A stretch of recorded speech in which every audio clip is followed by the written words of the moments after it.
Hi, this is Marlene, and I want to welcome you to another episode of Stories of the Supernatural.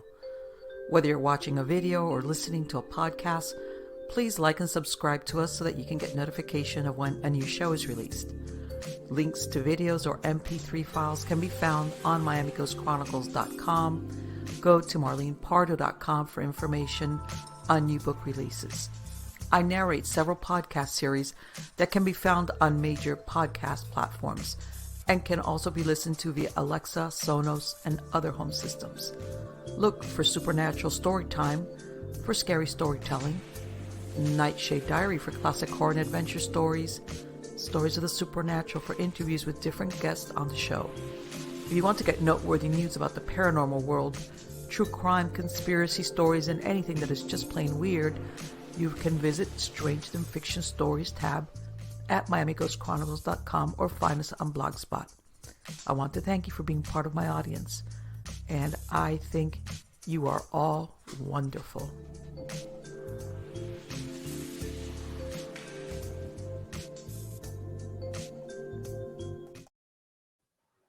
Hi, everybody. It's Marlene with Miami Ghost Chronicles Stories of the Supernatural. How's everybody doing today? Good? I'm good. Everything is well here. I know the show's a little bit staggered, but we're in December, officially the holidays. I like to differentiate because sometimes I kind of try to run everything together. But anyway, we're winding down towards the end of the year. I tell everybody, I remember when I was a kid, a year was like forever. You told like a year from now, I'd be like, oh, that's so long. Now it's like a year, you blink and it's come and gone. My point being, we're going into 2022 and it's like, huh? You know, what's that saying? Time flies when you're having fun. And even when you're not, it's like another year. So yeah. And later on, we'll have another show because even though we shouldn't do it, you know, this is also the time of year that people start making, what they call it, those, and the reason why I bring this up is, you know, since when I was doing my hypnotherapy, right after the holidays is when everybody had made up their mind to lose weight, to whatever their New Year's resolution was, because this is the time. Everybody, of course, waited until they had a blast or had a good time in the holidays, and then New Year's, it's like, okay, I better get down to business. So I would get a bunch of people coming in to see me in January, and it was really funny because I would even have some of them book an appointment in December to come see me in January. Because they already knew, like, hey, I've been doing this before and I fizzle out. And, you know, it's really interesting because, you know what, doing what I did with hypnotherapy and the subconscious and things like that, believe it or not, it's, it really doesn't matter, you know, as far as, you know, why you're programmed sometimes, you know, your subconscious mind to not go through with something that your logical mind tells you, I have to do this, or I would like to do this or achieve this, or whatever the case, how you sabotage yourself. And that's basically, you know, what you work at. And I want to say it wasn't like, you know, almost, it's like even a good idea to wait for that New Year's resolution, because guess what? It's a pattern, especially if you've gone through that same cycle of, hey, I go and I just bought a brand new gym membership, or I bought a bunch of clothing so that I could work out and look nice. And well, you know, if I'm going to go, you know, all these things, it's almost like if you've hasn't worked for you, which by the way, this is why they would come to see me for hypnotherapy, because I've tried to do this before. It didn't work. You know, it's almost like, let's, how can I say it? Let's start making the change in that behavior by not waiting till the New Year's resolution thing where the crowd is going, because basically you're setting yourself up a little bit of like psychobabble there, guys. But anyway, let me get on to the good. As for the people, the chicken people, I know that I haven't put up my video about the chickens. They're all doing well. You know, it's they're going crazy. As a matter of fact, a lot of them, you know, with this cold weather that I've been experiencing mostly at night, my egg production is totally off. I walk around after them. I go, where are the eggs? Where are the eggs? And my poor chickens look at me and go, huh? Yeah, that's like, where are the eggs? Man, that cold weather does something to the egg production big time. But anyway, let's get on to the good part, guys. The good part is who as I have as a guest tonight. This is the first time that this guest has appeared on Stories of the Supernatural. Her name is Dr. Irene Blinston. She has seen and experienced, and I quote unquote, out of some weird things. I love it. In her life, these experiences include a religious apparition, lucid and repeating dreams, psychic phenomena, odd electrical and magnetic phenomena involving her body, out of body experiences, as in OBEs, spontaneous weeping, the scent of sanctity, UFO sightings, seen Bigfoot, and more. These experiences are what led Dr. Blinston to pursue her PhD in transpersonal psychology, which included the study of psychic phenomena, survival of consciousness after death, encounter experiences, mystical experiences, altered states of consciousness, and more. Dr. Blinston knows that by revealing our experiences, we risk being called crazy or worse. Boy, is that true. But it is this lack of exposure that keeps these aspects of our human potential misunderstood, understudied, and sometimes labeled as pathology. She graduated from the Institute of Transpersonal Psychology in Palo Alto, California, with doctoral specializations in spiritual guidance, creative expression, and transpersonal education and research. She conducted her doctoral research studying a topic that has never been researched before. A first in the field, she studied the impact and lifelong after effects of religious apparitions experienced in childhood. Whoa. So we could talk about so much. Help me welcome Dr. Blinston. How are you doing? I'm good. Thank you. Yeah. I was like, well, we could talk about that and that and that and that and that and that and that and that. But there's a long list. Oh no, but great. To me, all of those subjects in and of themselves are fascinating. But let me ask you, how did you become interested in this field to begin with? Was it childhood interest, an event? What happened? Definitely childhood interest.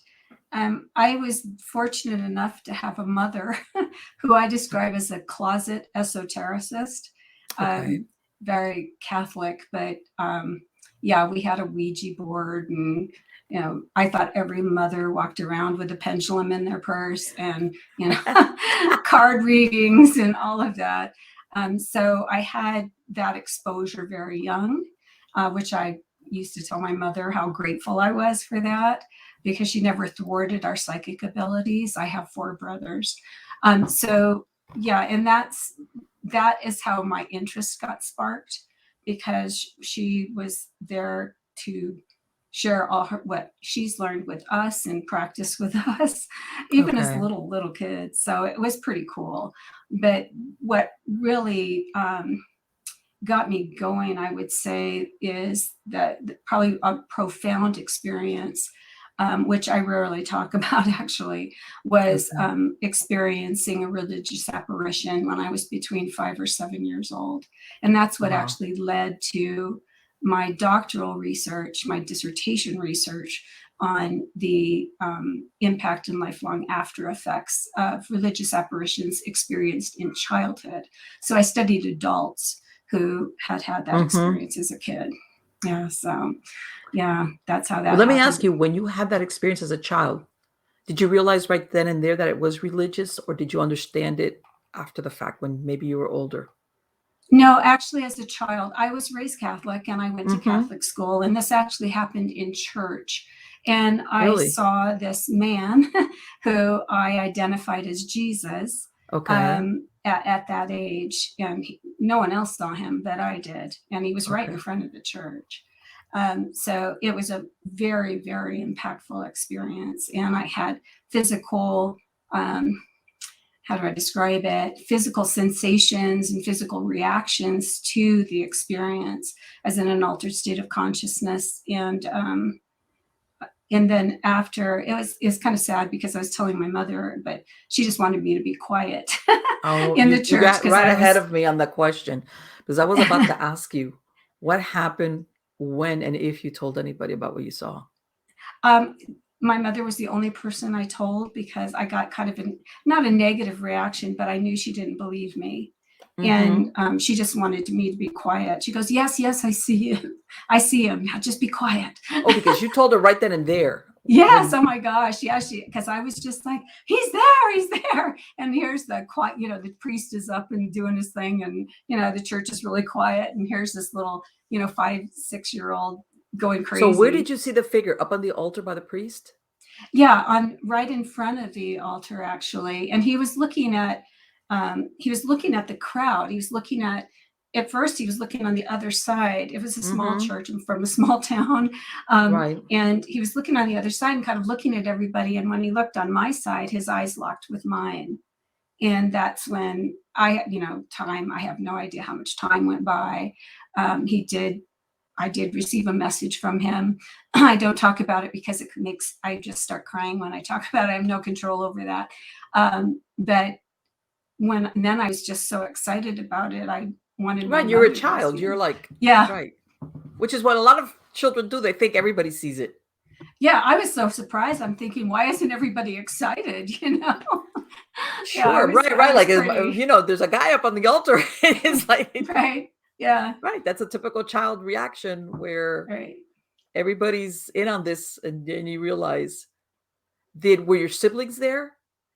Yes. Yeah. No one else saw him but No me. one else. Yeah. No. And what happened, I think where I had where I could feel the impact of the physical response was when I realized my mother didn't believe me. And my mother was Okay. the closet esotericist. If I Right. had told her I saw my dead great grandmother or something, she'd be all over it. Right. She's It's like, like, oh, where, okay. what? Yeah. Tell I me what it understand looks what you like. mean. Yes. But for her to just shut me out like that, then I knew it wasn't safe to tell. And Did so she I ever kept ask it a you any more secret. about it? Like when you got home?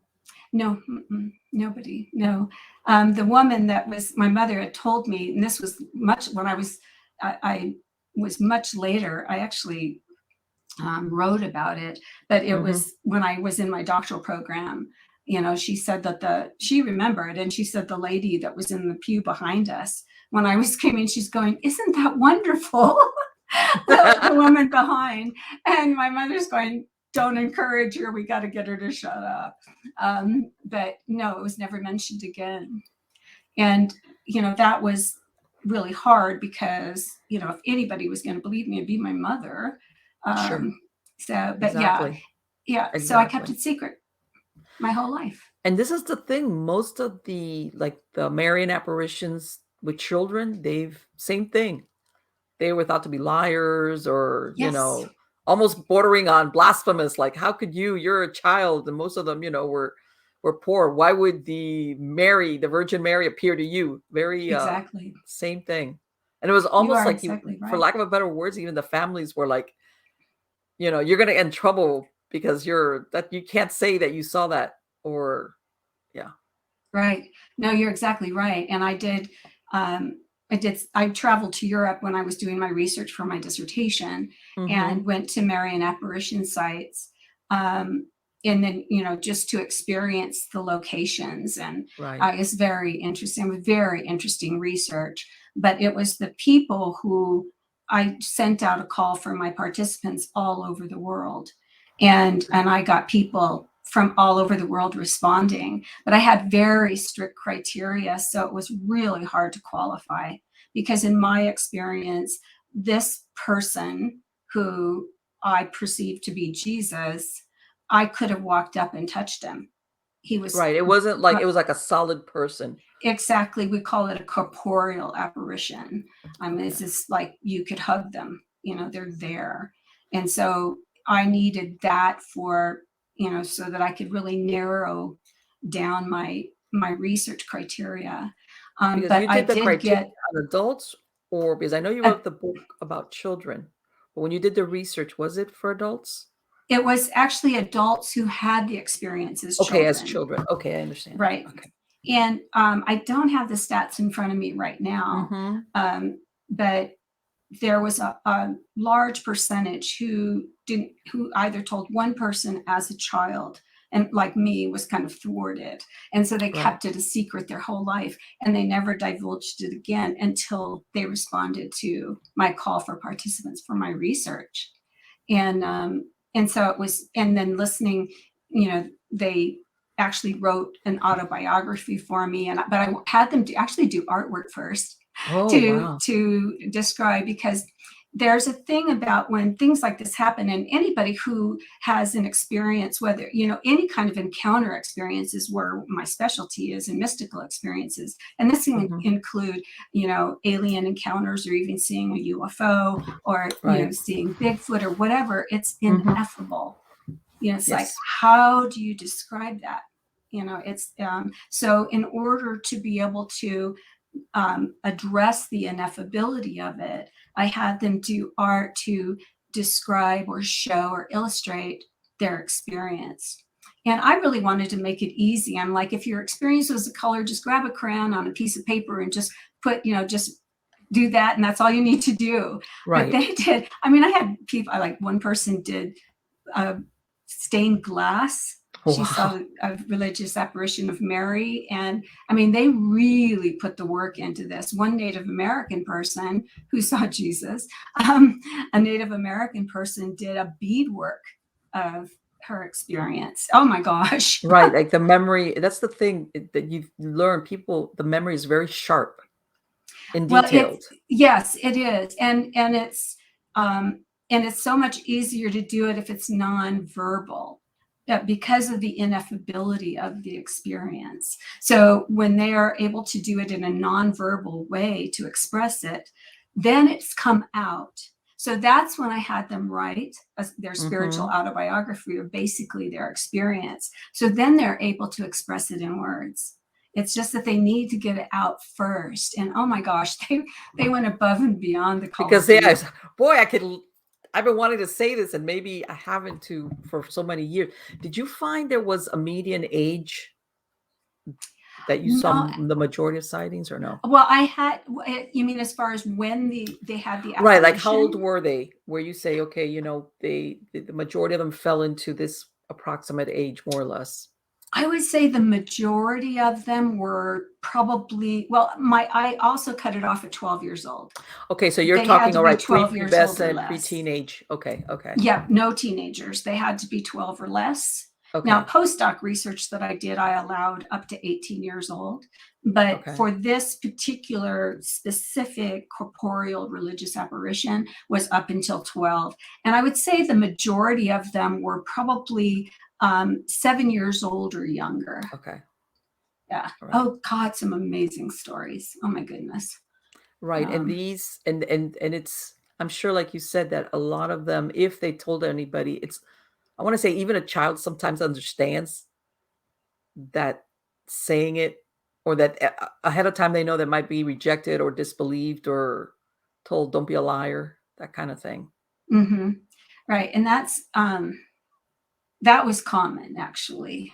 So I had, oh my gosh, I got so many emails in response that they didn't qualify, but it's like somebody will listen, So Yes. I've had, I mean, probably 2,000 emails from Wow. around the world of people that were sharing their experiences, and Hmm.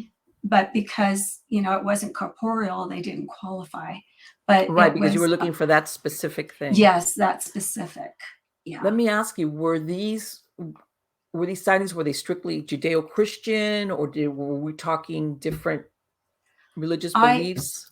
Yeah, I narrowed it down to Judeo-Christian biblical Okay. figures Okay. specifically, All and right. the no angels. And although I Okay. don't discount the angelic appearances and things like that, I just Mhm. needed it to really be narrowed down. Right. So it was saints, or whatever biblical figures, and Mhm. Mary and Jesus.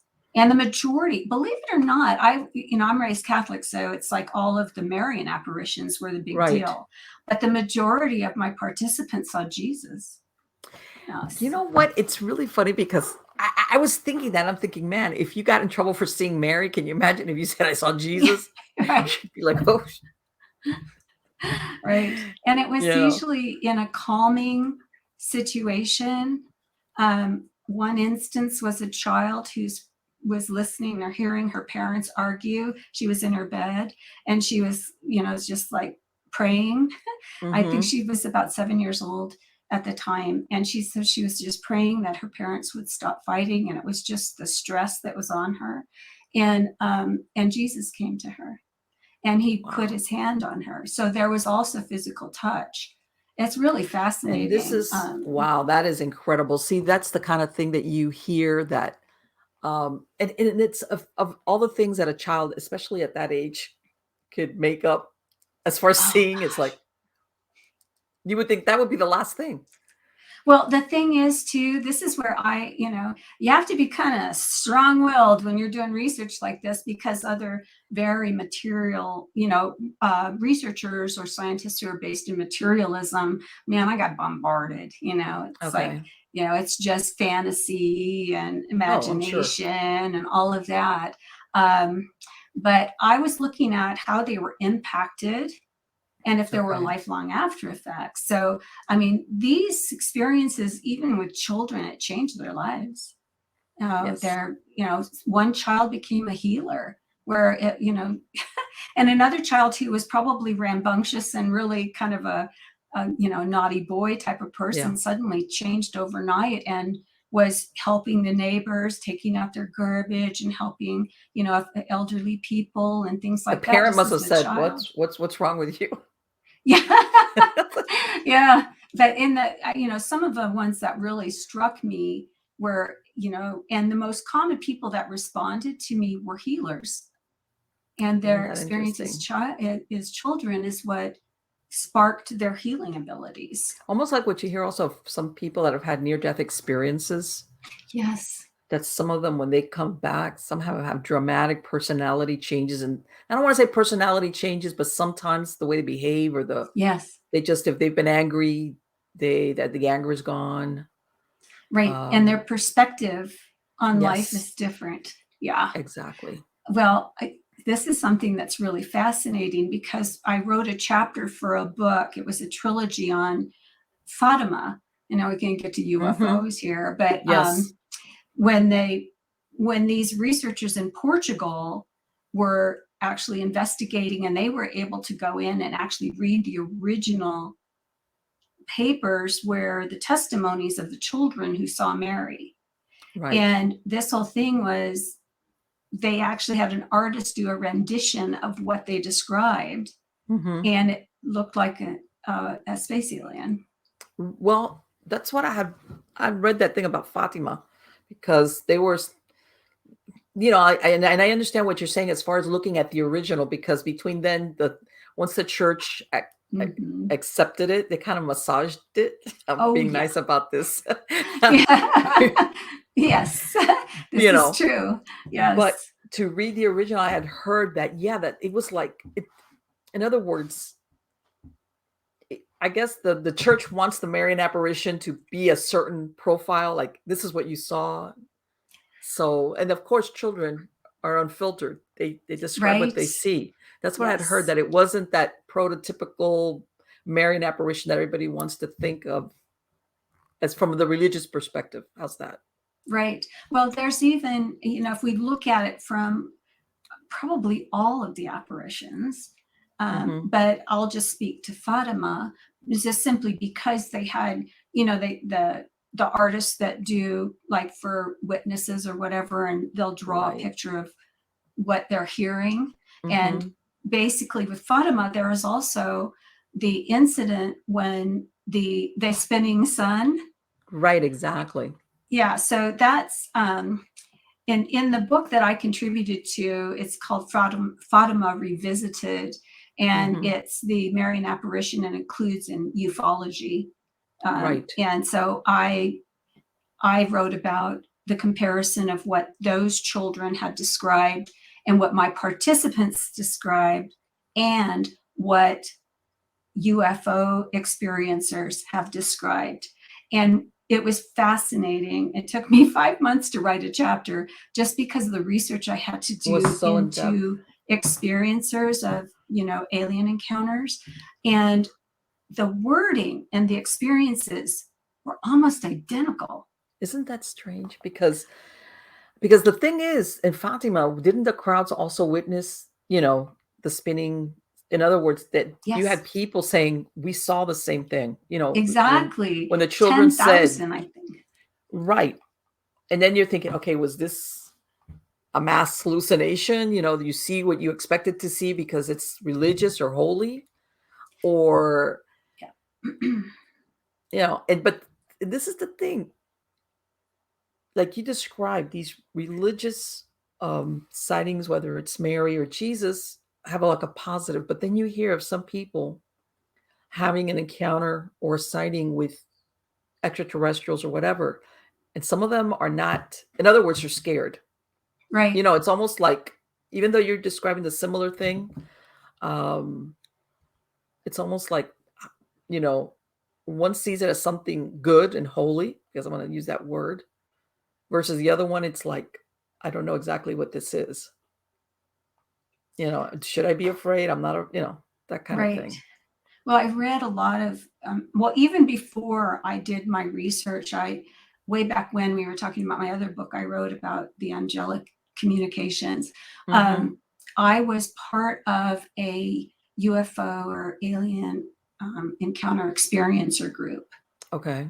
And to me, it was fascinating because, and also with the research I did about psychologists who they were doing case studies, and I got to read their case studies. But the initial encounter, for the most part, is frightening. And what I Right. found very interesting, even with people who had experienced some kind of body invasion, where with Mm-hmm. like if you've learned or done any reading about this, like the scooping, like Yes. the scooping or implants or whatever. Right. And so these people who are laying on these, they describe like laying on this metal table and being Right. invaded with no anesthetic. Um, Afterwards, and it's like after they go through a process of thinking about it, at least in the counter group that I was in, Mm-hmm. almost everybody had a positive, like it was meant for something good, that they were chosen, and they had a mission. And there's something similar with the marian, or not just marian apparitions, but the religious apparitions. Right. Right.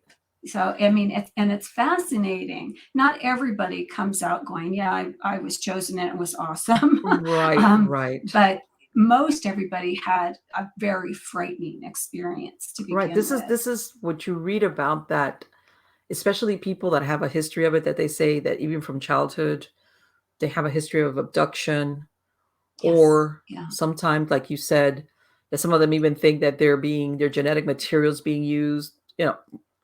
Everybody's right, reaction is, um, basically, that you're being like a lab rat kind of thing. You're powerless. You have no control, and versus the other thing is a totally different feeling. And of course, even though, how can I say it? There's no threat. How's that? Because I think that's the problem, that a lot of people feel threatened because they know that this being uh, can do whatever they want to, if they wanted to. right, yeah. Well, I mean, and I think, at least for me, because I mean, my name is Irene and I'm a control freak, but it's feeling out of control, Right. Exactly. because a lot of them are paralyzed. Yes. And there's a similarity also. It got me. I'm on a roll here, Yeah. because Go I ahead. love this topic so much. But if there's a similarity with individuals who see apparitions, and I'm going to just describe children, because I did this too. I didn't watch myself, but I can Mm-hmm. only imagine what I looked like, because they go into a trance. Right. And if you look at some of the filming, when the apparitions where they had photography and stuff at that time, Yes. they'll go down on their knees and the head goes back and they're Mm-hmm. in a trance. And so they also aren't in control when that happens. And I wish I could say I know exactly what's going on there and I can explain Mm-hmm. that to you. I don't know. But that's, there's something about the the energy of the apparition, Okay. that, you know, that these kids are, and it's not just kids, it's happened with adults as well. Right. But of course, my expertise is in the childhood experiences. Mm-hmm. But yeah, they go into a trance state. So in many ways, they have no control. Oh my gosh. And some of the, there's apparitions that took place in Garabandal in Spain. And Mm-hmm. scientists went in there and they actually, while these girls were in trance, were putting matches and lighters to their skin And to they won't see react. if they would react. They were Mm-hmm. trying to burn them to see if, Yes. because they thought they were pretending that they were faking. Right. Yeah. So it's, yeah. And It's so and the reason disheartening. why and I guess my thing is though because you know that some of the messages that the Virgin was, and I wonder if you came across any of this, which was basically asking, you know, for people. I'm talking Marian to pray the Rosary, to Right. repentance. In other words, you know, to avoid, you know, all these bad things that people had to repent from their sins, etc. Did you Mm-hmm. run across any of the kids that had the Marian apparitions or Jesus that got a similar message? No. I'm gonna No. have I have my own version. I have sometimes I think to me it's like I thought, is this the church saying them? And I have no idea if this is the message that was given to these children, but I'm more of I'm anti-fear. How's that? It makes me think if the Virgin Mary's gonna give you a message, it's not gonna be fear or guilt. I can see her saying, pray the rosary or help, you know, it's positive Mm-hmm. stuff, but you know, do this or else. And I was thinking how much of those messages were, you know, the church, once they accepted them as actual Marian apparitions, said, well, we got to make it a worthwhile message via these children, of course, that this is what the Virgin Mary said. So I think some of that may be so, but we also have to keep in mind that, especially when we're looking at the apparitions in the smaller peasant type countries. I mean, Portugal was a little different because mhm. they were like killing priests and stuff at that time. Nuns and Right, priests were being exactly. killed, Yes, and I it's know. like a revolution at that time. So Yes, there was some manipulation there because they were scared. right. The priests and stuff were scared it was going to become popular, which it happened really fast, and thousands Yes, of people were going there. yes. So but they did pray the rosary because that was what was, Right, that's what they exactly. And were that's what I taught was and saying. That's told. Yeah. exactly, which is to me that would make sense where as far as, you know, messages to pray the rosary or for world peace, all those things that I can understand. And as a matter of Right. fact, one time I went, I don't know if you remember the sightings that they had in Conyers, Georgia, of the Virgin I Mary. know of it. I almost went down there, but I'm not during that I time, but went, but just this as was part of back my like research. in the 90s. I went. This was, and it just so happened I went on a weekday. There was nobody out there because you know that I believe people would go out there on a certain day of the month or something. There was a timing on it. Oh, okay. Yeah. And you know, when I went out there, I was expecting people were going to be there, even though it was a weekday. I went in the middle of the day and I went out to the site. And I was out there and, you know, they had statuary, but it was very normal, and I walked around but there was nothing out of the ordinary or anything because I don't know if you remember the lady in Conyers, she was saying, I'm receiving these messages from the Virgin Mary. And I Yeah, I know that, knew about that. Yeah. and the church was very hesitant. They were like not going along with the program as far as Right. saying that it was an official Marian apparition, etc. God, a But lot it of them was some, and I have. remember that they had what was it that they did? That they were doing the same thing with her. They were testing her or putting probes on her, like when she went into trance, just to gather, you know. And she was, and it was confusing because it looked like she was not her. What was it that they had on her? They had attached a bunch of stuff to her to see what was happening when she was supposedly in trance. Uh-huh. And it was like her blood pressure, everything was very low. Everything was like Like, how, you can't will yourself to do that.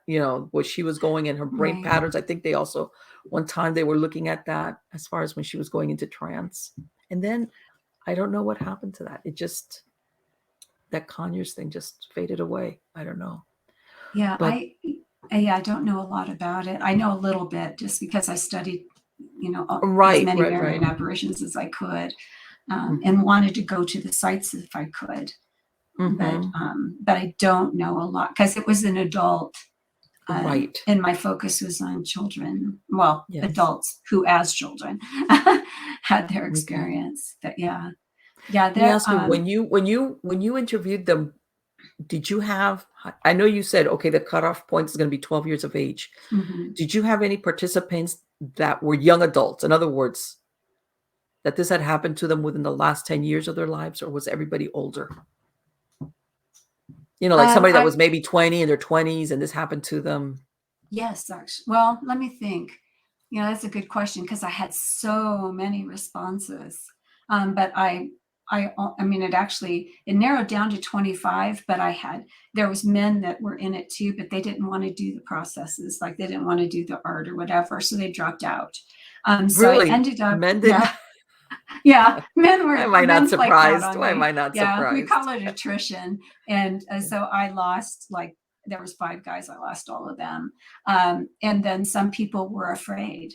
Even though I promised them anonymity and Mhm. confidentiality, they were afraid because some of them were like well-known people in their Okay. field, whether it be, Yes. psychology or their doctors or whatever. Mhm. So they dropped out. But I ended up with 13 participants who completed everything for me. Okay. And of those, I think that it was my postdoc where I had some who were younger, meaning that they were like 20, and then they Okay. had their apparition experience when they were like a teenager. So Right. it was pretty fresh. It's But pretty I fresh. had one woman who was 70 some years old and had it I mean, she had her experience when she was a child with polio. Oh, So it was like wow. a long time ago. And she remembers it like, yeah. So yeah, I didn't have very many at all that Were they were were they any all younger. Christian? Were No. really? Yeah. I Native American, raised with Native American spirituality, That's incredible. one woman, and she saw Jesus. And then also a Jewish woman who saw Okay. Jesus. Yeah. See, that's the one where you got to get your hand around, because if you think, okay, these people are seeing what they expect to see, but it's the unexpected when they start saying, yeah, I'm Native American, raised in Native American spirituality, but I'm seeing Jesus. Her Right. shaman must have Right. been, come here. You saw Well, who? and she had a name for him. She didn't describe him as particularly Jesus because at the time she didn't know. Hmm. But when she got older, because as a child she had a name for him like the wise one or something like Okay. that. And it wasn't until she was older and learned about Jesus, that there was Right. this Jesus person. She's like, that's him. Hey.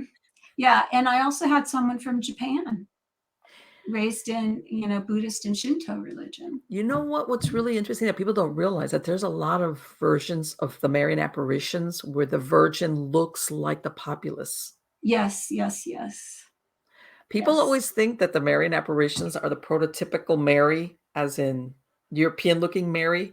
Right. Yeah. And there's in Asia, what was it? The one in Vietnam. There's there's a there's another one, the Our Lady of Zaitun, which I think is out of Egypt.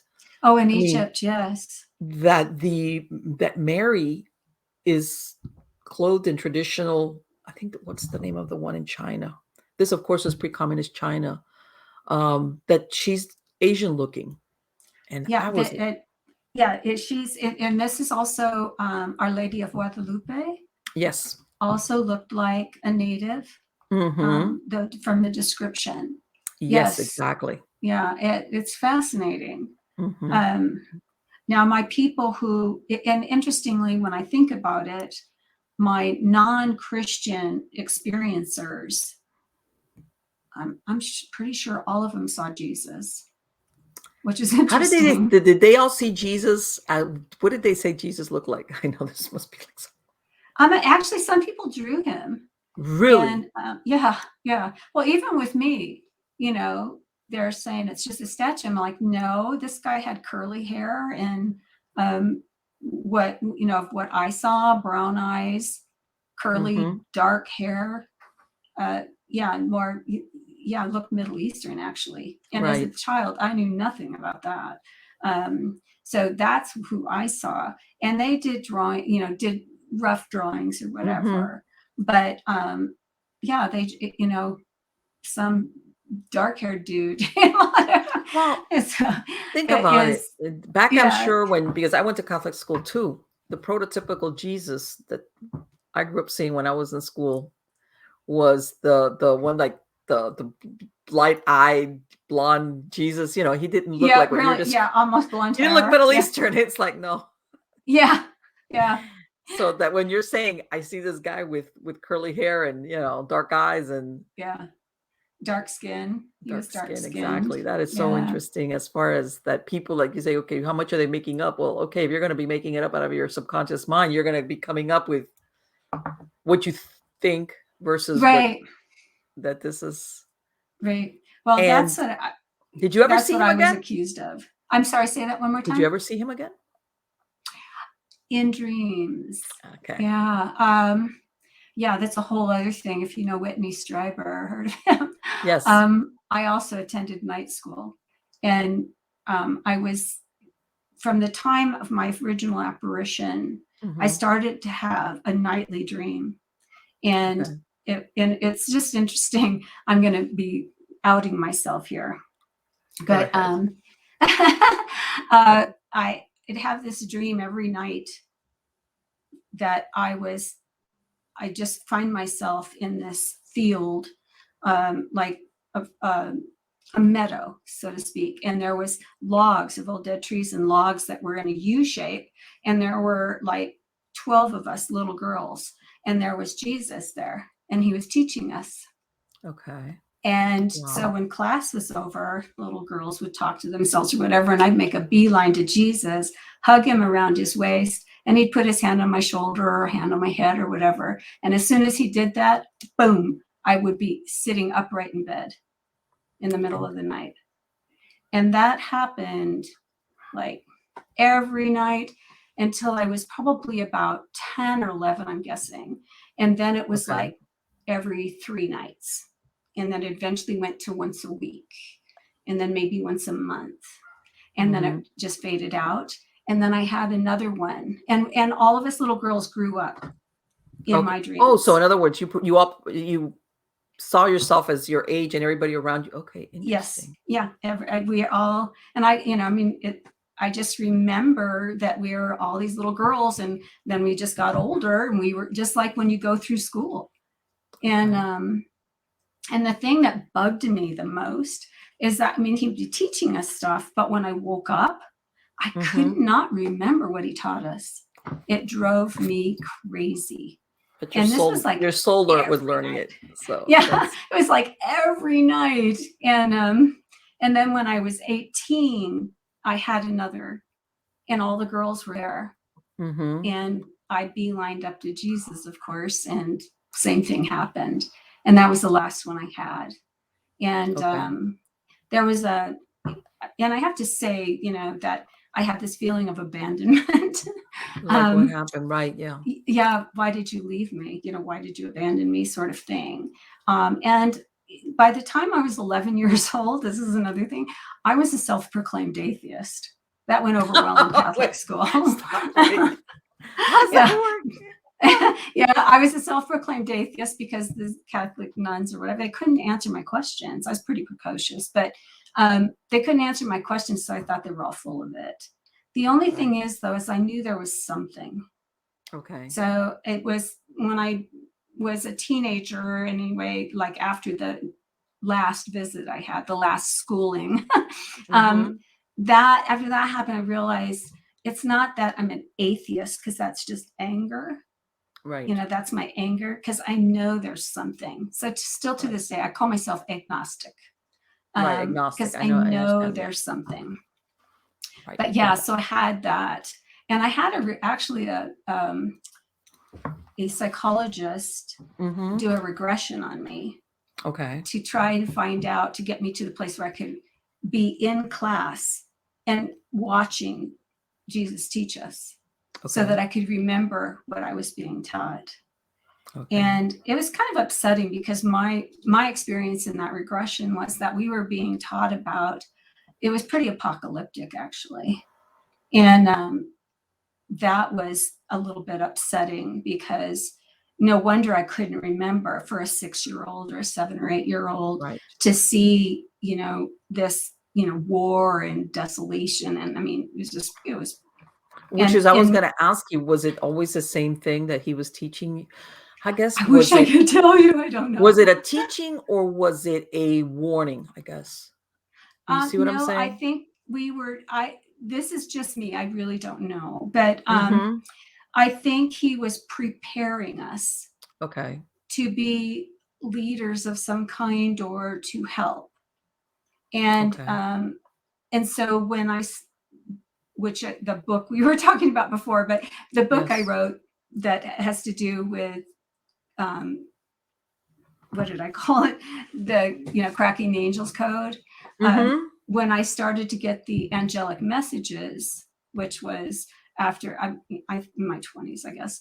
I started to get the angelic messages, and Okay. then I'm being told by them, after this whole process, which I share in my book, Cracking the Angel's Code, that I was trying to figure out what the heck they were telling me.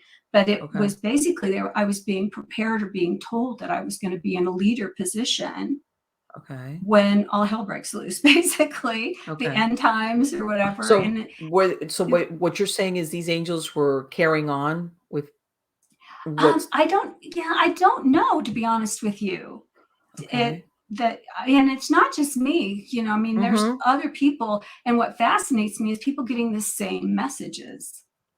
And Okay. I was pretty isolated. I still am, but Right, that you when could say, "Okay, yeah, this is bleeding over somebody. I heard right, this from somebody right. else." Yeah. So, and I'm W born and raised in Northern California, about 3 hours from Mount Shasta. Mhm. And so these messages were from these angels, Okay. that, they were like telling me that I needed to get prepared, and that the end times were coming, but they were looking at, like, it was going to be this transformation. It was going to be great, because the angels were going to come back. It was going to be a garden again. So I thought about, and I'm supposed to be able to lead people who are going to stay behind. They even speak about something that really related to me, like the rapture, Right, I or was gonna what, say that's yeah, and or how some of the people today talk about the ascension. mhm. So there's this whole ascension process, and so all of these things were coming together. So if I was being taught by Jesus about these apocalyptic things that were going to happen, and that myself and these 11, there was 12 of us, actually, these little girls. Okay. And so myself and the 11 other girls were in some way to be there to help during that time when that happens. And so the angel messages were also informing me about this kind of thing as well. Do So you think that even though you don't remember them, do you think that if you ever met any of those girls, you would recognize them? I don't know, but this is where I'm outing myself. When I did my doctoral dissertation research, that was what I Uh-huh. was hoping for. I was hoping I'd find them. Right, that you'd run across and then Yeah. would be like, "I don't know how I know you, but I know you." Well, And I then thought that I'm reaching out around the world mhm. to find people who had a religious apparition as a child. Right. And I was thinking this would be one way that they may see, and I mean, my call went around the world, Right, so right, and that you're if they thinking see it, they'll want to be part of my research, and that was my hope. I didn't tell anybody that sure, sure, this um, is at the time, but that was, regardless, that was going to be interesting research. But really, in my mind, I thought this is one way, because I wanted to know, are they out there?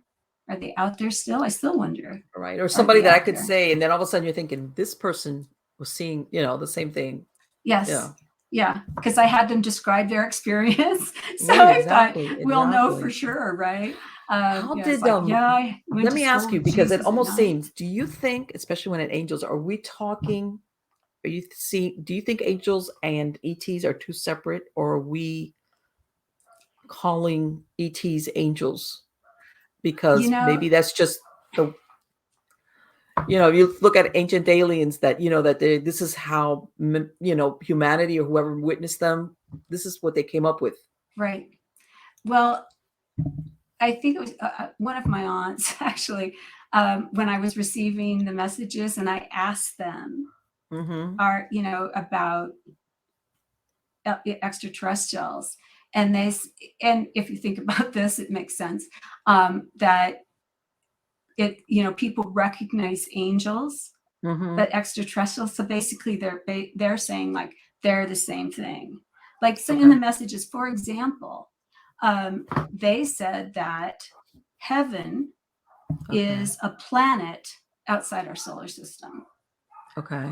and that the angels and the archangels live on different planets. Okay. But they're And that, not, and how can I tell you? Because, we always think of, even though, we always think of angels as spiritual or non-corporeal, like you said, versus you think an ET is, okay, extraterrestrial, but still corporeal. Like, but then again, they walk through walls, right? right, okay, well, Yeah. they can bend, God knows what they can do Yeah, right. interdimensionally. Right. So, We're not really sure. well, and to me, I mean, I call them angels because that's how they describe themselves when they Right. identified themselves as angels, Mm-hmm. when I was first receiving the communication. But if you've seen the movie Contact, Yes. when she's goes through the wormhole and she's on that planet, and the person who approaches her was her father, but Yes. it wasn't her father, but that was something that she could not be afraid of or Right. accept. So I Right. feel like even the apparitions of Jesus, the apparitions of Mary, angelic experiences that people have, that Mm-hmm. this is just me, but I feel they're either extraterrestrial or Mm-hmm. other dimensional. Okay. Right. And I've heard of that, as far as, because sometimes, the let's say we think of traveling, or, the, there's a lot of things that we just haven't conceived of yet. Not, because we're just figuring out, on a, how can I tell you, as far as dimensions and wormholes and all of these things, Right. now is when we're really getting it. Whereas maybe this, I'll call them species. What else? I mean, what, whatever they are, Mm-hmm. they're around the curve on that. And it's very interesting, because it makes you think, I'm sure you've seen Ancient Aliens, and it's like, have they been here all this time? And Right.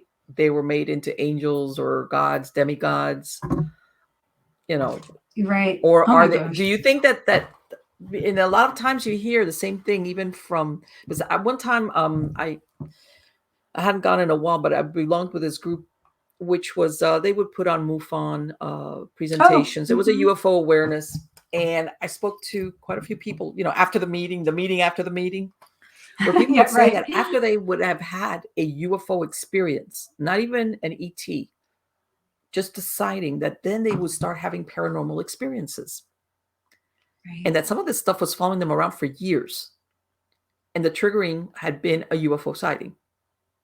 All right. Right.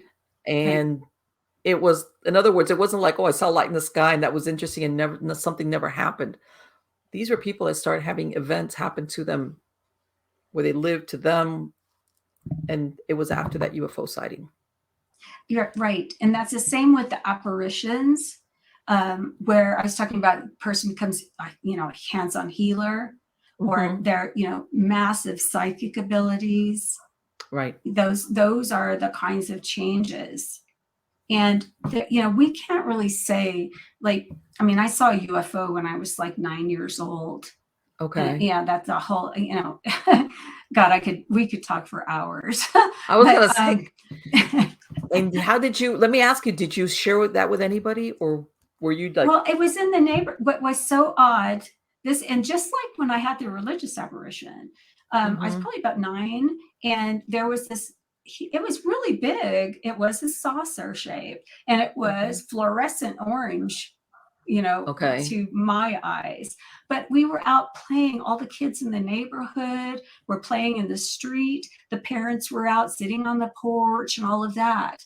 And this thing slowly hovers over, and everything stopped. It was silent, and everybody was looking at it.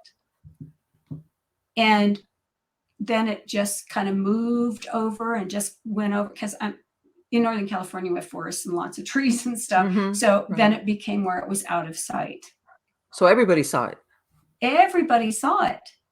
And then Wow. as soon as it's out of sight, everybody starts playing again, and no one says anything. And I'm like, whoa, wasn't that something? And they're looking Uh-huh. at me like, what are you talking about? Exactly. And that's Yeah. incredible because it's like, how do you like, why am I the only one that thinks it's unusual?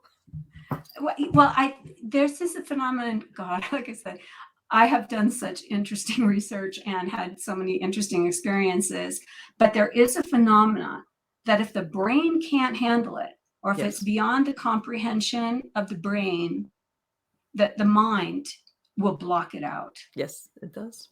And Yes, I it does. see this in a particular research we did with something called the psychomantium, Mhm. where people who have these experiences in this, psychomantium chamber or tent or whatever, they have these experiences, and they're in there for an hour. And then when you go to open the drape to bring them out, they're like, nothing happened.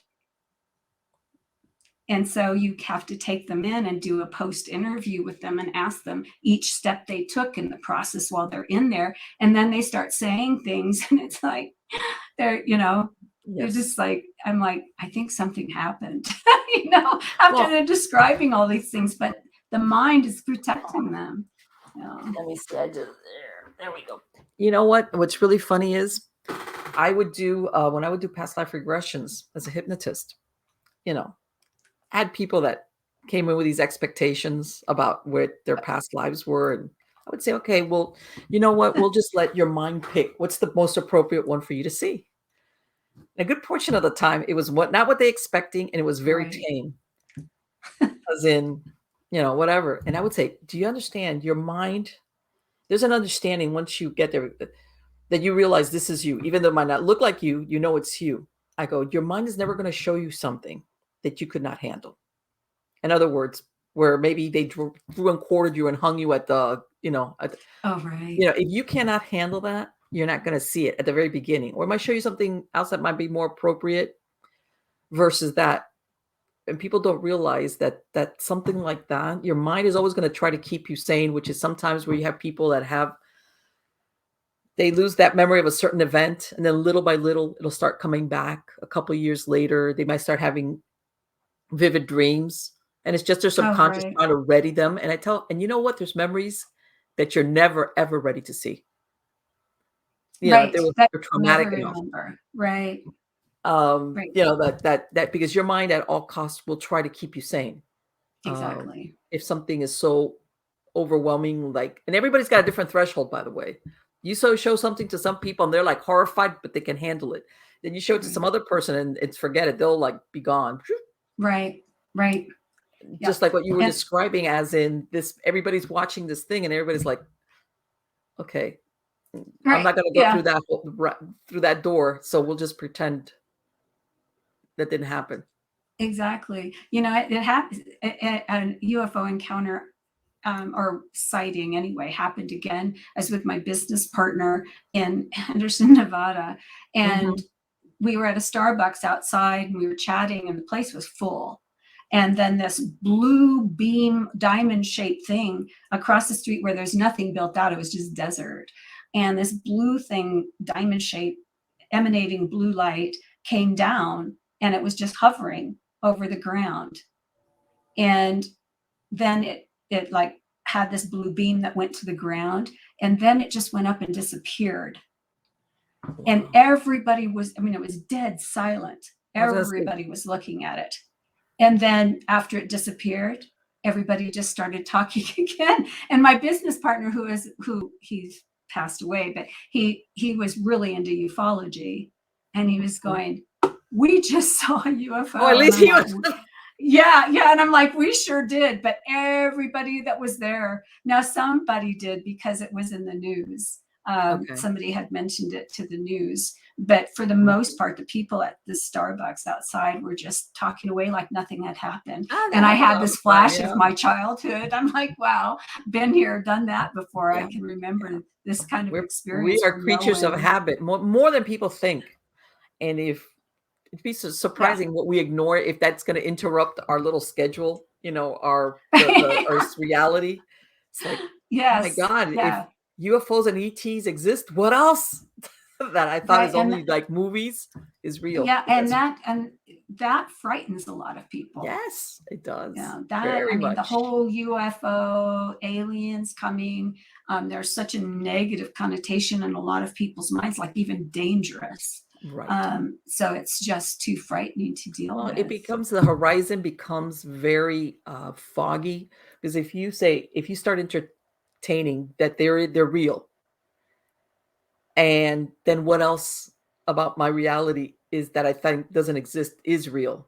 I mean, and some people it's like, no, that's just, I can't know. I need my, exactly right. Yeah. I need my reality to be very controlled and very no surprises. Not that kind anyway.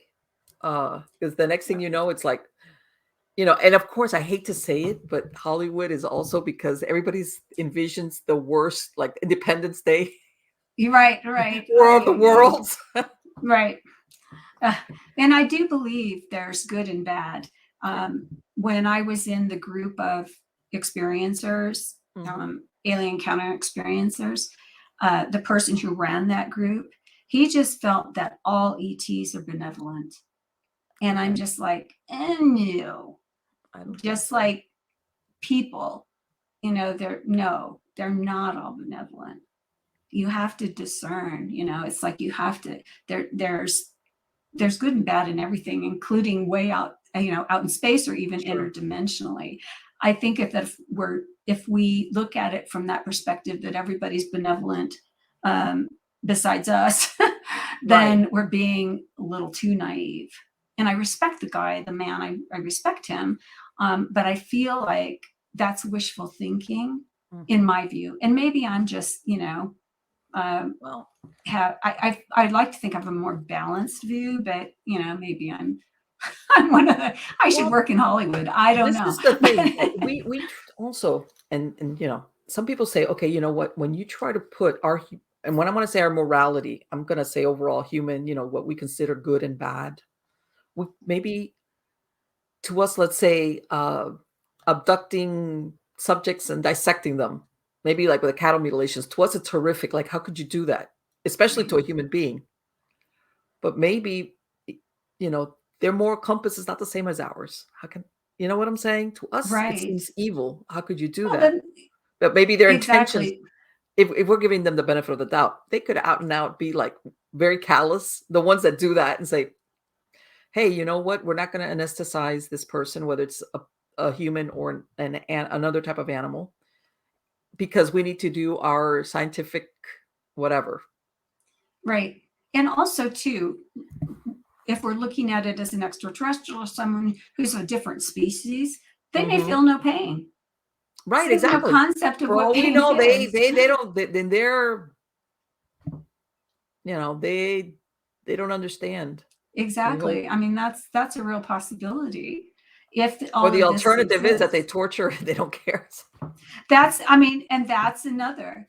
I mean, God, we could get into so many. It's like, people might call them conspiracy theories, but there's, different thought processes about the use of blood, or, having the adrenaline, that fear, and they want that. Exactly. And I've heard that theory as well, that what the hormones that the body produces when you're under intense fear, like, I mean, Mhm. real, yes, your Right, body shoots off a bunch of different hormones, everything that, right. yes, exactly. And by the way, the same thing that happens with animals. When animals are Yes. killed or slaughtered, it depends. All of that plays in as well. Right, and people Um, eat that. I'm a vegetarian, I'm so not, I'm not, but I'm a hypocrite.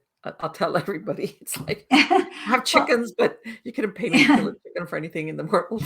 It's like well, the my thing chickens is, grow there's old, they stop laying eggs, and humanely. it's like, Well, I eat eggs. I mean, and I've had chickens, but I don't eat meat. but I noticed that you'll have chicken people that call their chickens like after a couple of Oh, yeah. years, and I'm like, are you kidding me?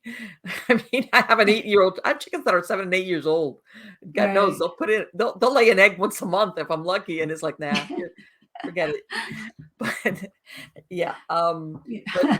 but as far as that what you were just describing, as far as the and let's face it, what's more fearful than torture and imminent death, but Right. as far as to Yeah. produce that type of reaction in the body at all Right. levels. And And I've also heard that there is more than one type of extraterrestrial, oh, yeah. that some of them are more hands off and they're observers. There's others that are, um, but they're more conscientious as far as when they look at humans or examine them, and then they're the ones that are forget it. These are Right. the ones And that you don't want to fall into their hands. right. I mean, there's so many people that talk about Mhm. extraterrestrials, um, and the different species, for lack of a better word, Yes. different types of extraterrestrials, where there are benevolent ones and there are malevolent ones. Right. And I think within a species there can be both, just like with us. Yes, yes, Yeah, of course. God knows, yeah. yes. Yes. There I don't see, and maybe there's a where that you would say, well, why don't the good ones, but maybe they're one of these, like, we're all equal. I won't interfere with what you do and you don't interfere with what I do, and let's call it that, but Right, it's right, a very yeah. unusual, um and and of course, I'm sure you've heard that the attraction supposedly for Earth or for humans is our genetic material. That's I also have another heard thing. that, yeah. Yes. You know, Especially if they're coming from a dying planet. exactly, Yeah. exactly. That we have very rich genetic material. Um, and of course, then you go into the hybridization, that's what they're here for. Um, I mean, it could go in so many different ways with that. Right. Yeah. Um, I mean, that's like, what do you say? Like, that's a six beer conversation or No, something. well, exactly, and this is the thing. I agree with you, like what you said about, the person that thinks that everything is kumbaya with the ETs. Let's go and assume that they're for real. And then the other one where you don't want to have this fear reaction because all of a sudden we're told the ETs are coming for you, and everybody's like, "Oh my God." It's like Right. there's got to be a happy medium here. I agree. And the thing is, that's where I think, and not to be like mean in a way, but people lack discernment Yes. and trusting in their own physical response. But most of the time, I think it's due to programming, Yes. which is like, watching movies where they're all evil, or well, Yeah. even with evil people for that Mhm. matter. But this is where critical thinking is really important, and to use one's discernment based on our sixth sense, in our intuitive parts of our being. I mean, that's how people survived, when they were running from saber-toothed tigers. Sure. It's like being able to sense an environment, and is it safe or is it not? So Exactly. at And least that's my view. I'd like to there's a think of it book that that way. was written, I want to say in the 90s. I'm not sure. It's called The Gift of Fear. And if I I've remember heard correctly, of I it. believe the author used to be one of the profilers for the FBI. And Oh, basically, he was talking about how, exactly like what you said, that you have this instinct of fear, that fear's triggering you. And they did studies of people that had been victimized and survived, obviously. And most of them described where prior to the attack, whether they were being followed or they were ambushed or whatever, they kind of felt that something was wrong Yes. and they ignored it. Yes. That my imagination is running away with me. That's not real. That's self-critical voice that you got, like, oh, and they said that all of them, almost all of them, prior to being attacked, they couldn't pinpoint it. They couldn't say exactly what it was, but something, the alarm bells were going off and them telling them, Right. leave, go, or just lock the door, something. And that's why the title of the book is The Gift of Fear, because in other words, there's moments where Right. it serves a purpose. Right. Yes. And like you said, I think a lot of times we worry too much about, like, what are people going to think if I just run away? Right. Who cares? or what, I'm scared that something's there and people are going to think I'm an idiot. Yes. But this is why in my research I wanted Mhm. people who had the experiences before 12 years old, Yes. so they weren't as readily indoctrinated, Mhm. especially the young ones. Right. They were still open, and so they weren't as inclined to question what they Mhm. experienced. And to me, that was like the best data to get, is Sure. untainted data. Right. From my Your child, the perspective. child doesn't overanalyze it Right. as to how could I be seeing this, or what is that, or all the things that an adult thinks about, like, talks themselves out of it. A child Right. just sees it and accepts it, Right. whatever it is. Right. They're just, yeah, I hate that we lose that, actually. I think part of it is maturing, and like you said, a lot of it also is that, you're told grow up, or, Right. we're kind of Or, like, yeah, and thwarting, where I was so lucky with my upbringing with my mother. She actually had Zener cards, and she would train us to enhance okay, our psychic abilities. sure, So we were never thwarted as children, at least from my mother. So, right. that's why it was so odd that she didn't believe me about my religious apparition. But this is highly unusual compared to your typical American family. Right, but you know what? I'm gonna tell you something, Irene, and because I've spoken sometimes to people who have had supernatural experiences as children, same thing. And they get, sometimes they'll get the parents that are understanding, and there's others that are told, "Shut up, what?" Yep. And I say, Mhm. once upon a time, things like that carried a certain type of stigma. So some Yes. some of these parents were doing their best to protect you, because being odd, even in Right. that, something like that, it's like, this is going to expose my kid to either ridicule or worse.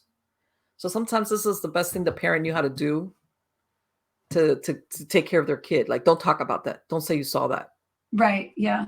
In fact, you just made me think about a person who wanted to be in my study, but it wasn't an apparition. She wrote me about having this stigmata. Um, Wow. and when she was a little girl, her foot was bleeding. And she Okay. showed, I think she was African American, if I remember correctly, in the South. And Okay. she showed her grandmother. She goes, "Look, my foot's bleeding. It keeps bleeding." And her grandmother pulled her sock. I don't know what she did as far as covering the blood or whatever, and pulled the sock up. And she goes, "You'll only tell me about this." Okay. It's like to protect the child. Right. So And she I know that never, the method was maybe not the best, especially for a child. right. But sometimes an adult that's been around before is thinking, the last thing I want. And unfortunately, that's the kind of thing that people don't forget, schoolmates or teachers, or, Right. yeah, it's that weird kid. Yeah, exactly. Which I experienced because I was, Hmm. because of my mother's training, I was just openly psychic, and without realizing it, was reading people's minds and, Let me and ask you, telling them what they were thinking without knowing I was even doing that. But people were afraid of me. I really had an unpleasant childhood. let me Um, ask you, then, how was your psychic abilities working? Were you clairvoyant? What was it? Or you were what, reading people, auras? What was going on? I just call it knowing. Okay. It's not like, yeah, I just, somebody will ask a question, and Mhm. even as a little kid, I would just answer it. And I'd think, I have no idea where that came from. Okay. And so yeah, I just call it a knowing. It's like an Okay. innate knowing. And I actually worked as a psychic in the Okay. 90s. That was because I'm also a professional astrologer, but I did Okay. psychic work. And that's, I have no idea where it comes from. But Okay. because I was raised, I don't have a filter to drop it off, Right. to cover it up. So it was Right. helpful in that work. So Well, I was able to help I people, tell but everybody, sometimes when, sometimes people get that gut feeling, yeah, don't get on the plane, don't go down that road, don't whatever, yes, you yes. know. I think people need Let's to let let's listen let's to use that. let's use the worst case scenario, the plane that you know, Yeah, if the people were to be alive to ask, how many of them had that inkling, I shouldn't get on this flight? right. Okay, or they had a partner or a friend or somebody that said, "Don't go on that flight," and they're like, "Of course I," Yeah, you don't right. Oh, I can ha only imagine about the person who did the warning and it was just, right. ignored. You're like, you're an idiot. And they get on the, Yes, oh exactly. God. Same Oh, thing, you go down, I go, let's say you're a certain road and you don't go down that road and there was a horrific accident, but let's say you listen to your instinct. When you dodge the bullet, you really don't know that you dodged the bullet. You don't because you dodged it. In other words, unless right, you right.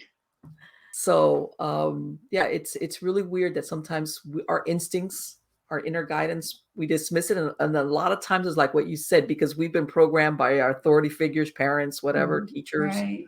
Oh, don't be weird. That's your imagination. That's too out there. So we kind of Yeah. discount it. Unfortunately, yeah, that is Yeah, it exactly what is. It's happens. very unfortunate. I think that I wish that every child was raised in the way I was. Wow. There'd be, and then that they trusted How about your their, siblings, Irene? Did any of them ever have later on in life any type of unusual experience? oh yes. I have four brothers, and yeah, all of them, and just interested in UFOs, except for one. Um, Okay. he's a Capricorn. He's the only grounded person in the family. But when we were kids and my mother was teaching us, we were doing the Ouija board, or Mhm. my mother did spirit writing, which has to do with my book, The Cracking the Angels Code. That's where the Okay. angel communication came from. Um, they all did it. Even my most grounded brother, who poo-poos all this stuff now, but Right. he's in there writing away. Yeah. It's like contacting the spirits or whatever. But you'd be But surprised. yeah, Some of the people, the doubters, are sometimes there's a reason why they sometimes they're the ones that most see or hear or experience, but they kind of like say, I can't deal with that. So they like, nah. Yeah. well, I'm don't want to out my brother, but he's just kind of like, that's all BS, now. Right. But I know, he could not have bypassed our childhood, Right. So I know that he's got in without getting overly dramatic. I think he Hmm. has kind of a second sight or a knowing, but Hmm. he's not going to share it. But my other brothers, most definitely. I mean, some very impressive or really interesting experiences that they've shared, at least within the family. Right. Well, So, I've said this story before. I have an aunt. She's in her 80s now. And when we were growing up, she was very much ghost and all that's nonsense. And you brought up that subject, anything like that, she'd be like, "You're crazy. That's all BS." Blah, blah, blah. One day we're having a get together. This was a few years ago, and they're talking about, and she and my mom, they attended the Catholic school, like a boarding school, in oh, where you stayed there. yeah. And this was a very old, school church complexes. And she says she must have been like 6 years old, the equivalent. She was in first grade. And she says that this was very old buildings. And she says that all of a sudden she looked at the doorway of the classroom and she saw an altar boy with a very Oh, sad face.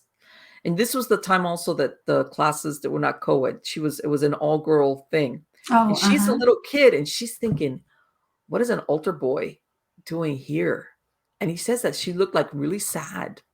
And she looked like as a kid, it looked very solid. And she just looked up and looked back, he was gone. He had disappeared.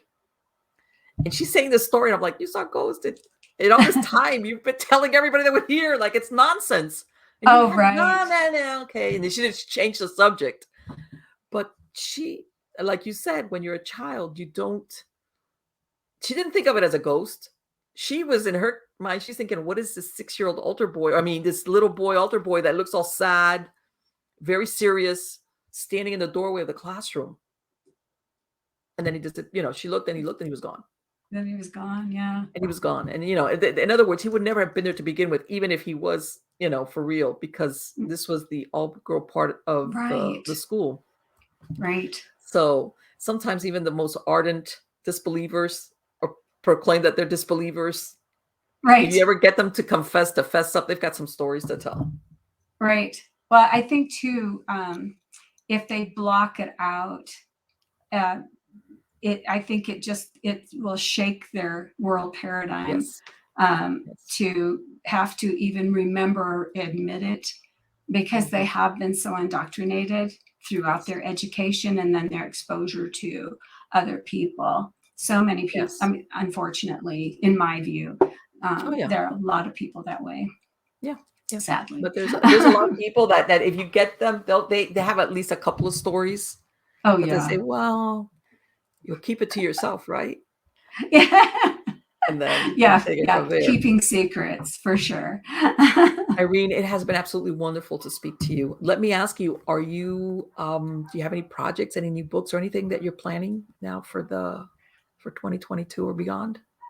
Well, right now I've got a book is sitting at a publisher. Okay. I got a publishing contract back in May, and it's a book that it's alternative. Well, it's an alternative way of healing grief. And it's about the psychomantium research. So if you know about psychomantiums. Yes. So at my school, we had a psychomantium research project. We called it the Bereavement Project. And so I'm just writing about, and it's kind of scholarly. So I didn't want to write it that way, but the publishers are more on the scholarly side. So that one, but it won't be out for probably another 1.5 years because it's traditional publishing. You know what? I had never heard of the use of psychomantium for grief. Really? That was what I it was had originally for. Yeah. No, I had not. So another 1.5 years? Wow. Yeah, unfortunately. Yeah. Self-publishing is so much faster because you're in charge of everything. But when you go through traditional publishing, it takes a while. Let me ask you something. Is this like the same format where you looked at case studies of people that tried it or well, this one, it's almost, it's borderline could be used in a classroom.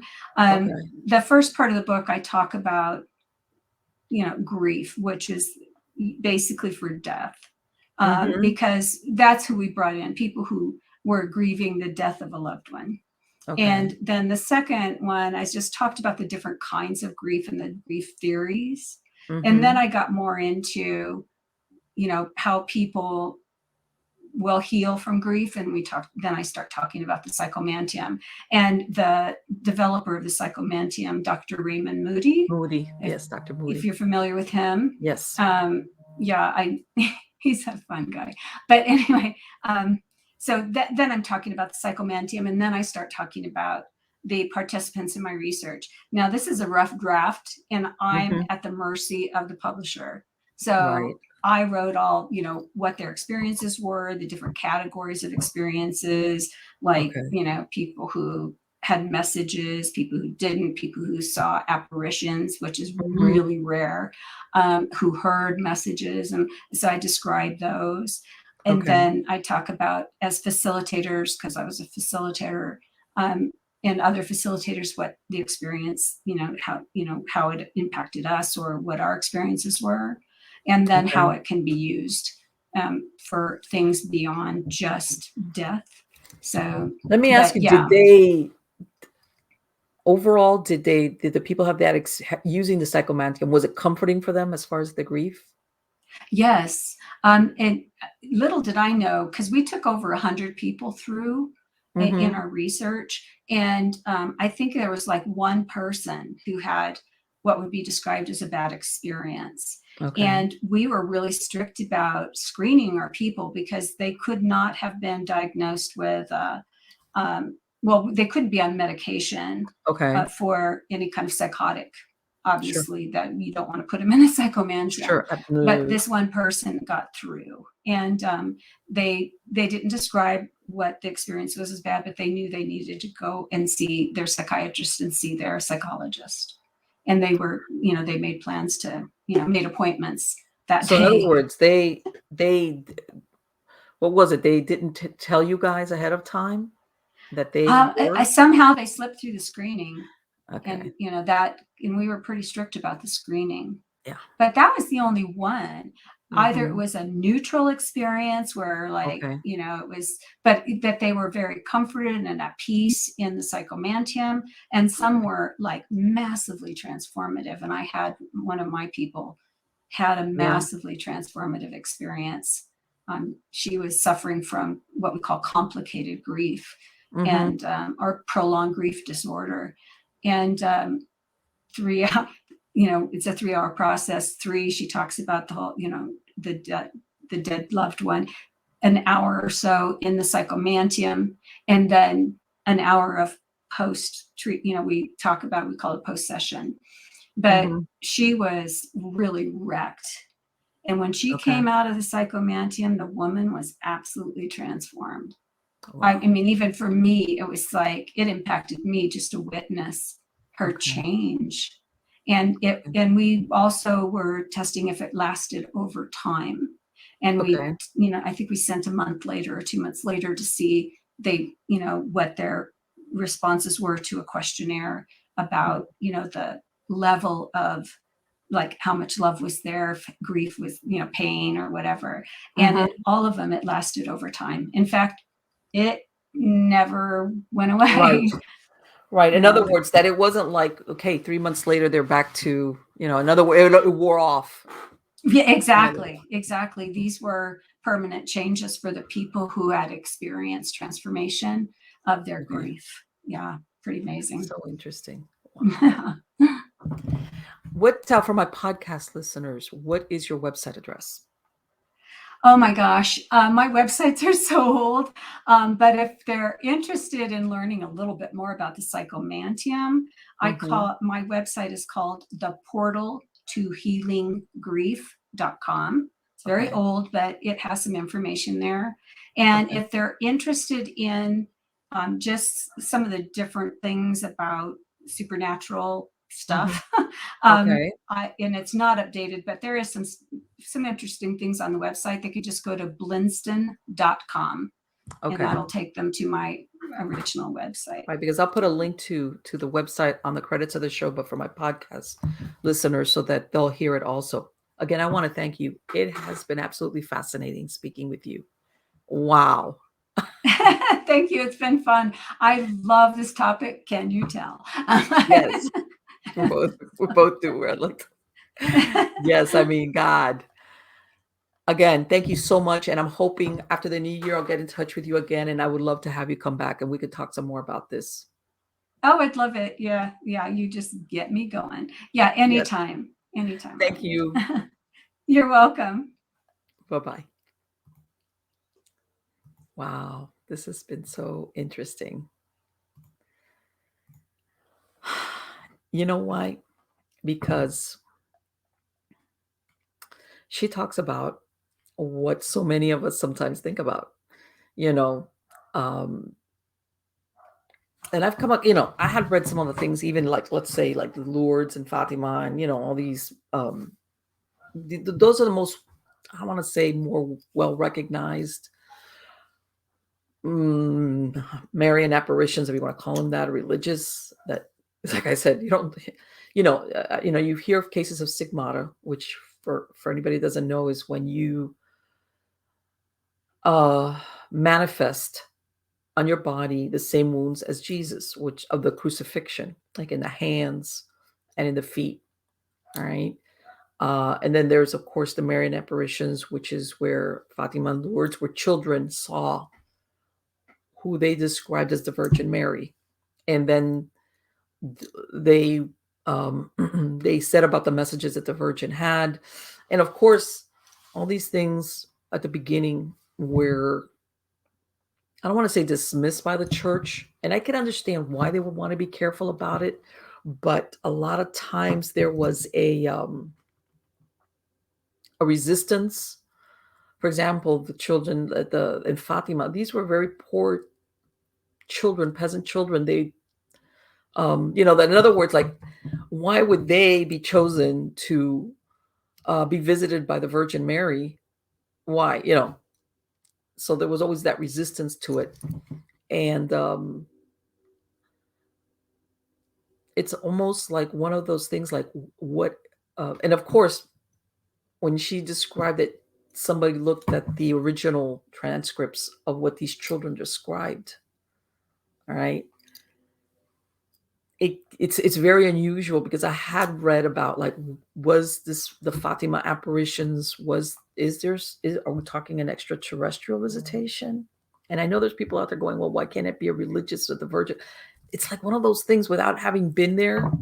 Okay. And again, you have to understand part of it. Like I told her, how much did the church massage this as far as what the Virgin said to the children, etc., once they decided to accept it, okay, as an authentic apparition by the Virgin Mary.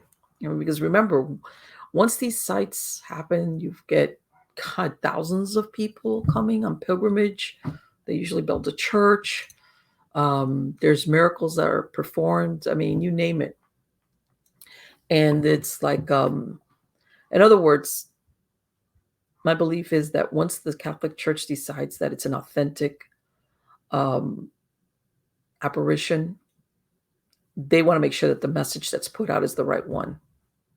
That's why I asked her, because I don't know. I would think that the Virgin Mary would not try to put fear or guilt into people if that was her message. She could say, pray the rosary, pray for peace, this, and that. But that's just my own personal belief. But I think that's so fascinating.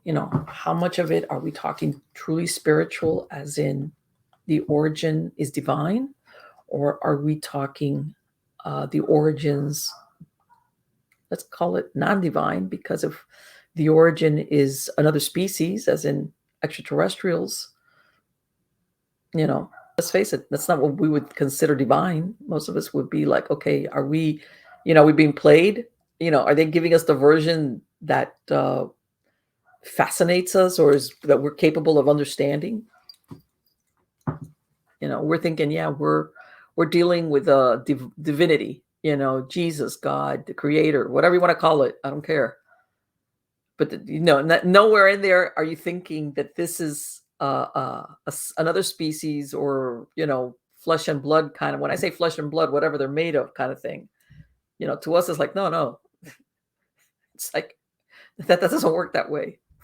I don't want to be, if I'm going to do some type of adoration, it's not going to be to ET. You see what I'm saying? Or again, how many of these sightings sometimes, and I'm not saying maybe there is a divine, the divinity, creator, certain experiences that people have that absolutely have nothing to do with ET, with an ET source. Okay. There's others that are sourced out of ET, but maybe when they were witnessed, the people at the time couldn't describe it as anything other than something God-like or from a divine source, because there's no other way that they could describe it. And then, of course, the story, whatever, whether it was written or oral tradition on it, always places that event or that character as a divine character. It's a real mind bender, isn't it? Isn't it? And I think it's fascinating what she says, that she saw Jesus. And, I could so easily imagine that. You're a 5 or 6 year old in church, and you're seeing this guy up on the altar, and you're like telling your mom, "Hey, don't you see him?" And your mom's like, "Be quiet." It's that, because again, we have to, I think, like what she was talking about, the conditioning, that we always think that the person that's going to have a religious sighting, whatever your religion is, you either have to be a shaman or the guy sitting on the mountain, that hasn't eaten food in 6 months, or, an aesthetic, or hermit, or a highly religious person, something like that, or penitent, sometimes like, in other words, these are the people that you think, well, if they're going to have a religious experience or religious sighting, it's going to be one of those. Why? Why can't it be children, ordinary children? Even though I'm sure from she described, there was other people beyond the the childhood that had them. But I'm glad she narrowed it down, because at that age you're more accepting. You see it for what it is, whatever it is. That you say, wow, it could happen to anybody. That's the way it should be. Whether it's because you, as that child, have some type of what do you call it? More vigilance, that there's something that you notice things that maybe others don't, and that allows you to see things. And by this, I don't mean conjure things. I'm not saying make up, but sometimes people that are more aware, they kind of see things that other people don't pick up. It's almost like you see what you have eyes to see. In other words, it doesn't qualify, well, who are you in life? You could be just a normal, average, everyday kid, and you're going to see this. And unfortunately, that's what happens a lot of times when people say they saw things, or as a kid, it's like, no, you can't, because you're nobody. You're just a kid. Put your hand down. Imagine her mom. What? Shh, be quiet. People are going to stare. They're going to ask, who are you seeing? And the next thing you know, yeah. And again, I wasn't kidding. I know some parents don't want to go down that road with their kid, because they, for lack of a better word, they want their kid to be average. And when I mean average, I don't mean average as in stupid, but they realize, if my kid gets that type of reputation, it's going to hurt them. They might get ostracized by their friends at school. They might get ostracized by the teachers. They might get ostracized by their neighbors. Believe it or not, and as parents, you don't want that for your child, because that brings a whole thing of problems with it. And it, sometimes parents just don't know how to handle it too well, because the child feels like, why don't you believe me? You of all people. Sometimes the intentions are good on behalf of the parents, just the method of delivery is not the best. And then, of course, especially if you get to a kid, where later on you try to explain, and I'm sure if any has children go through this thing of everything is why, but why? And then, but why? It's like, oh, let me just tell you that doesn't exist. And it's a scary thing, if you're going to be the parent of a child that says, I can see, not even a ghost, because let's say I can see a holy, divine figure, whatever it is that you, for a parent, that's got to be like, what comes with this? What comes with being the parent of a child that is able to see this? That comes as far as why some parents, it's like, no, I wouldn't want my child to be this quote unquote holy, because sometimes, I hate to say it, it becomes more of a curse than a gift kind of deal. Yep. So anyway, guys, I hope you like this interview with Dr. Blinston. I think she's fascinating. I could talk to her about so many things. I'm going to put the credits, in the credits of the show, I'll put a link to her website. You heard it, where you could go visit her. Also, don't forget to sign up for my newsletter. Go to miamighostchronicles.com or marlenepardo.com. There's a little box there where you could sign up. Again, if you want to listen to any of the podcast versions of any of the series that I host or narrate, you're going to find links there, so where you could click and listen to either on your browser or download the MP3 file without any type of any type of commercial interruption. Again, the video versions of any of the series, you can find them on YouTube, on Rumble, on BitChute. I'm all over the place that has some type of video hosting service on Daily Motion. You're going to find me there. So again, but if you wanted links to all of that, go and visit MiamiGhostChronicles.com and you will find me there. Again, guys, come back next week. I have a bunch of great guests lined up. I know you're going to enjoy it. And again, thank you so much for being part of my audience. You're all great.